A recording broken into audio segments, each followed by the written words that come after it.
जमीन होगी, वो एक खाली जमीन होगी और माल बनाने से पहले वो जो मालिक है उसका दिमाग भी खाली ही होगा। सबसे पहले वो मॉल कहां बना? सबसे पहले वो माल कहां बना? बोलिए। सबसे पहले वो खाली जमीन को देखकर उस मालिक के दिमाग में वो माल बन गया, बना वो माल आ गया, डिजाइनिंग आ गया। ये खाली जगह है और ये खाली जगह है तो इसको ऐसे बनाएंगे, इसको ऐसे करेंगे, ऐसे ऐसे करके ऐसे। और फिर अगला स्टेप क्या हुआ? पैसे की जरूरत पड़ी। और जब पैसे की जरूरत पड़ी तो आप लोगों को मैं एक बात बता दूं, एक बात जान के आप आश्चर्य होंगे कि जिसको आप सब कुछ मानते हैं वो सिर्फ बाई प्रोडक्ट है। नहीं समझ में आया? जिसको हम सब मानते हैं, हम सब किसको मानते हैं? पैसे को सब मानते हैं। हम ऐसा मानते हैं कि हमारे पास या कहीं भी पैसे से सब हो जाएगा। यही मानते हैं ना कि पैसे से सब हो जाएगा, लेकिन पैसे से नहीं होता है। पैसा बाई प्रोडक्ट है। पैसा आपके सपनों को पूरा करने का माध्यम है, बस। पैसा सब कुछ नहीं है। सबसे ज्यादा इंपॉर्टेंट फैक्टर अगर कोई है तो क्या है? वो ड्रीम है। और सबसे पहले अपने दिमाग में ड्रीम बनाना शुरू कर दीजिए।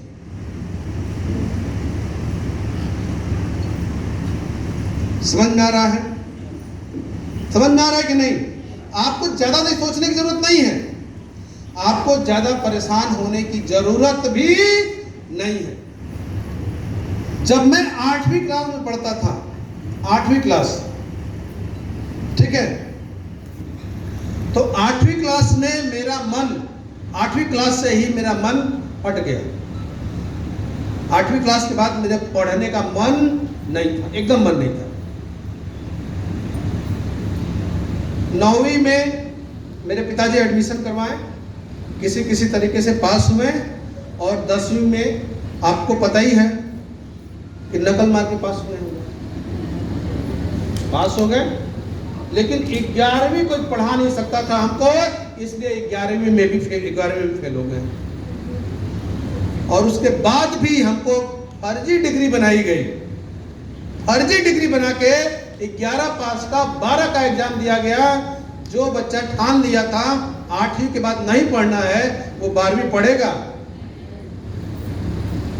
3 को लास्ट में पेपर छोड़ दिए हम 12वीं का। अब पास करो, अब पास करो। समझ में आ रहा है मेरी बात?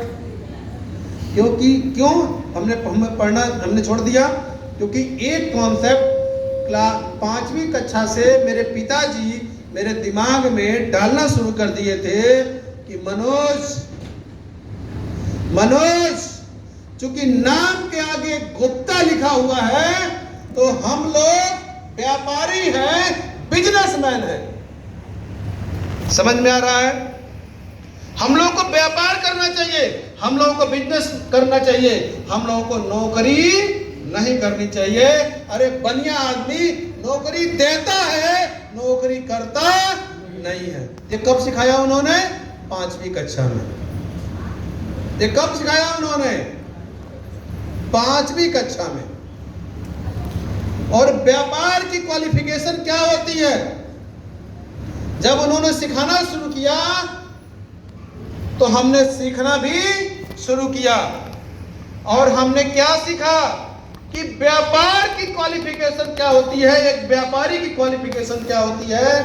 तो मुझे पता चला कि एक व्यापारी की क्वालिफिकेशन सिर्फ पैसा गिनने आना चाहिए, यही क्वालिफिकेशन।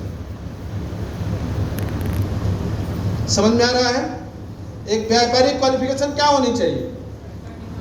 क्या होना चाहिए महिलाएं? एक व्यापारी की क्वालिफिकेशन क्या होना चाहिए? क्या होना चाहिए? पैसा गिनना ना